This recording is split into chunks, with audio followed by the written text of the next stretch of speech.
All right. So today we're gonna be starting off at Matthew 13:52. Let's just go ahead and get into her. Then said he unto them, Therefore every scribe which is instructed unto the kingdom of heaven is like unto a man that is an householder, which bringeth forth out of his treasure things new and old. And it came to pass that when Jesus had finished these parables, he departed thence.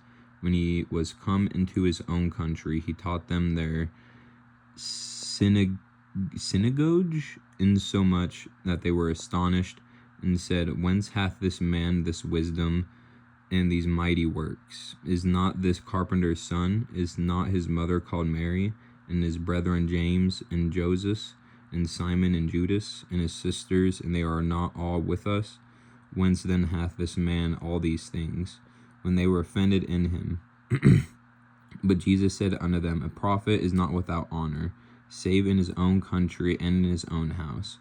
And he did not many mighty works there because of their unbelief.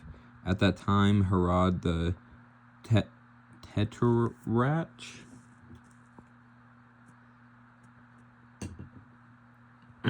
sorry, I had to drink some agua, heard of the fame of Jesus, and said unto his servants, This is John the Baptist. He is risen from the dead, and therefore mighty works do shew forth themselves in him. For Herod had laid hold on John, and bound him, and put him in prison, for Herodes' sake, his brother Philip's wife. For John said unto him, It is not lawful for thee to have her. When he would have put him to death, he feared the multitude, because they counted him as a prophet. But when Herod's birthday was kept, the daughter of Herodias danced before them, and pleased Herod. Whereupon he promised with an oath to give her whatsoever she would ask. And she, being before instructed of her mother, said, Give me here John Baptist's head in a charger.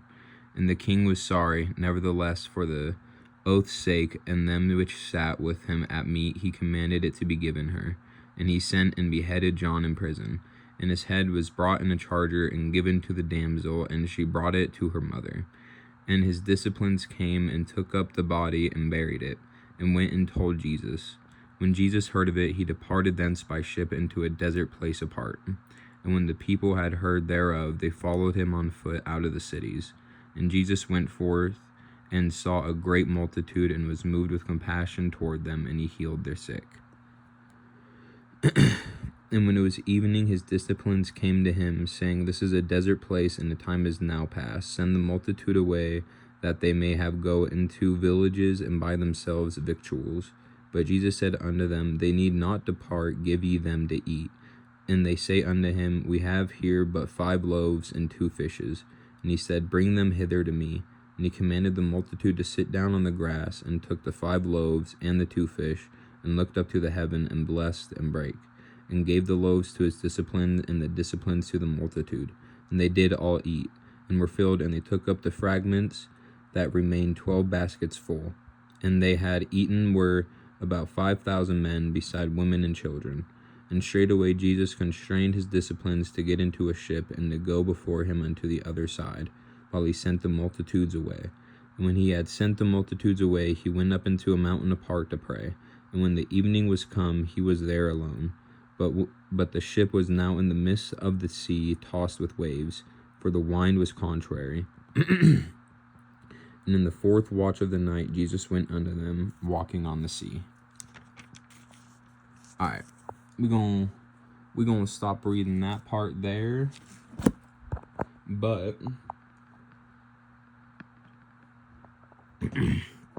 I'm also just gonna kind of talk a little bit about why I personally believe in God and why I try to follow Christ.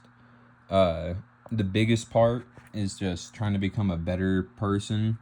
For a few years there, I simply wasn't. I was just using girls for their body. I was taking a lot of drugs. I was stealing from friends, lying to friends, pretty much doing whatever I could to get another pill or something stupid like that. And I did kind of walk in before I found God and just stopped doing that. But I wasn't really doing anything to be a good person, you know? Like, I still just hated myself just for what I did, and just, it was weird because I have a big ego. So, like, I'm just not gonna lie, I love myself for real, but at the same time, I hated myself for what I did, so my brain was just always kind of at war with itself. But when I found God and I started praying to Him, first the homie Ale, I make a lot of videos with him. He found God, and he just kind of started talking about it. And then somebody else I used to watch a lot as a kid, Skylander Dad, or you'll probably know him from something like FGTV or Funnel Vision. He also started posting a lot about God on his Intel Vivo channel, where he used to upload music. And just watching those, that just kind of got me curious. And then also just my homeboy talking about it and how it's helped him. So when I would reach out to God, it'd kind of quiet my mind, I guess. Like, the hatred would still be there, but I wouldn't be constantly going back and forth just between my ego and the hatred of just, but I'm cool, but you're a piece of shit, but I'm cool, but you're a piece of shit. I need to do better at not cussing. But it's just helped me reaching out to Him. That's helped me kind of just forgive myself for the stupid stuff I have done.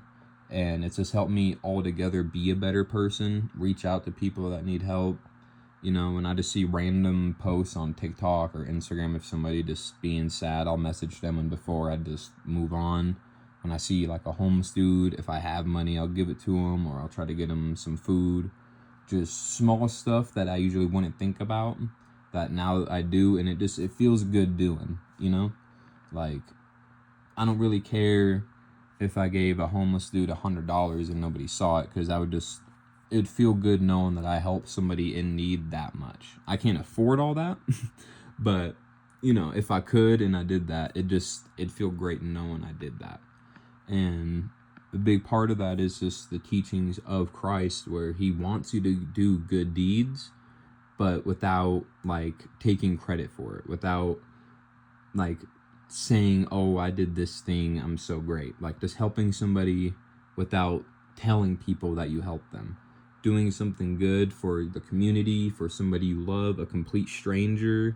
Just doing that out of the love of your heart and the want to help, not to do it just so you can get praised for helping somebody. You know, like, kind of like a lot of the, like, I gave a homeless dude $100. Like, they film everything, and, like, it's cool they're doing that, but they wouldn't be doing that if they weren't recording. You know what I mean? Like, if they weren't getting the publicity for it, it's something they wouldn't do. But there's also just Jesus just teaches you to love everybody. Like, there's a lot of hate in the world, and it's nice just trying my best to love people.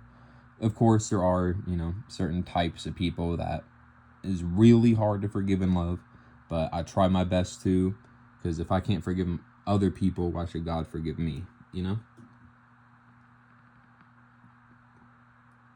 It's just reading this Bible and just learning about Jesus. It's just one of the few religions that makes it clear that you're not perfect. You're not gonna go throughout life being a perfect person. You're gonna make mistakes.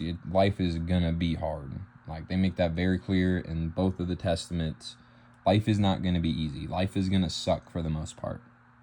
But you just need to just keep the faith, because it's just a majority of the time, it's just people. Like, sometimes you put yourself in a bad situation. I made a lot of stupid mistakes that ended with me getting jumped, my ass beat, losing really close friends, and it was my own fault. It was just stupid shit that I was doing, you know?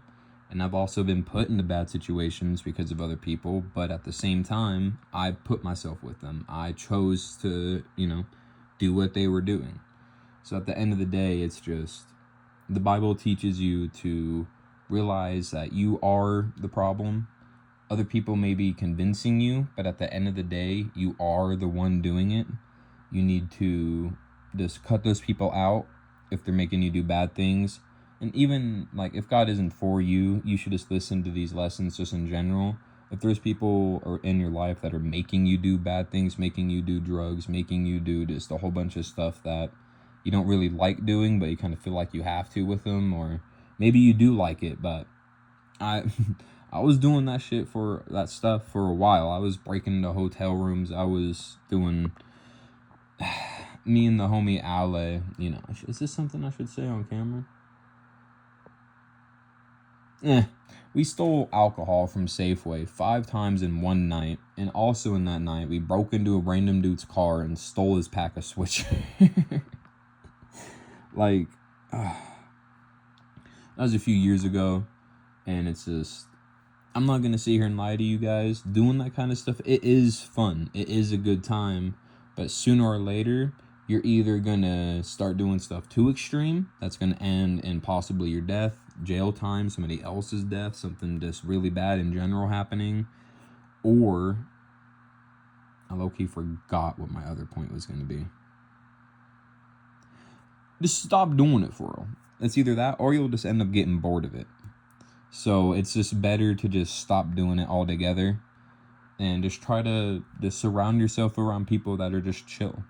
Like, you don't need to involve yourself around people that always agree with you, that always like glaze you, stuff like that. Just get yourself around people that are real. They'll keep it real with you. You know, if you're doing something goofy, they'll be like, yo, you being a goof, calm down. Just stuff like that. Try to just involve yourself around more real people instead of people that think like that act real and like always like are hyping you up, but behind your back you don't know what they're doing. I've had multiple friends that would pretty much hype me up like I'm the coolest friend in the world, and then behind my back they were saying that I was a complete piece of shit, and then they tried saying like a whole bunch of accusations on me because I just I'm not gonna get in that situation, but damn, it was bad. But yeah, just, you know, surround yourself around people that care about you and love you, and just whether it's God or just friends and family, there should be somebody that you're accountable for and that holds you accountable. You know, there should be people that need you as you need them, and people that should hold you accountable for the stuff you're doing. If you're doing something goofy, point it out, and just try to do that yourself too. Like, if you see somebody doing something, try to be like, yo, maybe we shouldn't do that for them. Maybe that's not too good. But anyways, thank you for listening to the Rambling for real. Pretty much just, even if like religion isn't for you, I do think it's just something that like just the lessons are good to follow. Just love everybody, treat everybody equally, help people in need without needing some kind of reward or to get some kind of validation for it. Just more good people just helping people instead of doing stuff to help themselves at the end of the day.